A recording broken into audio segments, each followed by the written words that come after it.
امروز در قسم نظامی 0123 قشون‌های سرحدی کمیته دولتی امنیت ملی جمهوری تاجیکستان مراسم سوگندی‌کنی نودعوتشدگان برگزار گردید. سربازان جوان پس از گذشتن از آمادگی اولیه حربی با احساس بلند وطندوستی و مسئولیت شهروندی سوگند صداقت به وطن را ادا کردند.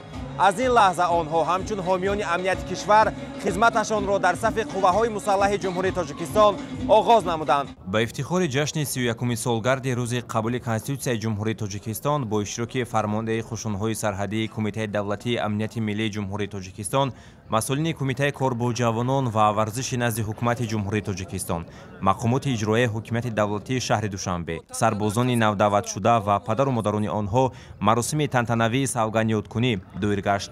مراسم قبول سوگند حربی یکی از چاره‌بینی‌های مهم در خدمت حربی و لحظه فراموش نشونده در حیات افسران و سربازان محسوب می‌شود.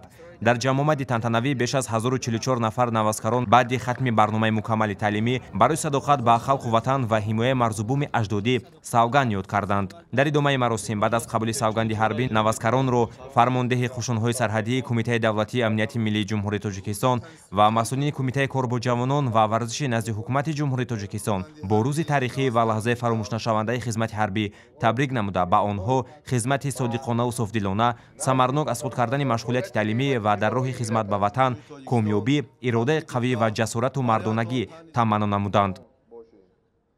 امروز در مرکز تعلیمی برای آماده نمودن سربازان نوجوانی که قدم به قدم‌های اولین خود را به صف قشون‌های سرحدی قدم ماندن آماده می‌شوند و امروز در اختصاص‌هایی که در مرکز تعلیمی آماده می‌کنند برای ادامه دادن خدمت حربی در مرز بوم وطن را سپار می‌شوند. اطلاع داده شد که نوازکاران با خواهش خود خدمت را در صف جزء تام‌های قشون‌های سرحدی کمیته دولتی امنیت ملی جمهوری تاجیکستان اختیار کرده علاقه اوید به تیاری ابتدایی حربی معلومات مفصل دارند. همچنین در دعوت نوبتی جوانان به خدمت حتمی حربی نفران زیاد بعد از ختم مؤسسه عالی مملکت به صف قوه‌های مسلح جمهوری تاجیکستان پیوستند که این از مسئولیت بلند وطندوستی آنها درک می‌دهد. مسئولیت وطنداری حس بلند جوانمردی این نوازکاران را برای از خود نمودن درس مردانگی، جسارت و شجاعت به هم آورده است و همیشه برای حمایت دستاوردهای استقلال دولتی و ننگ و افتخار ملی آماده باشند. استفاده سکوی خدمتی برای دستگیر نمودن عنصرهای سرحدشکن یک تاکتیکای مهمی مرزبانان کشور به حساب می‌رود.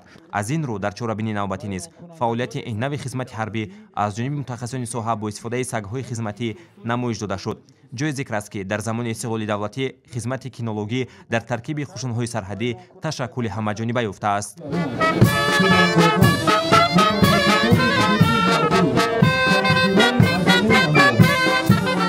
مراسم تنتنوی قبول سوگند حربی را گذشت نظامی نوازکاران تحت آهنگ‌های جذاب و متنتن ارکستر حربی قشون‌های سرحدی کمیته دولتی امنیت ملی جمهوری تاجیکستان انجام بخشید. قبول سوگند حربی خدمت صادقانه به وطن مادر، نشان صداقت، افتخار و شرفمندی، کمال انسانی و بهترین آیین جوانمردی است که از نسل به نسل همچون میراث نیاگان باقی میماند.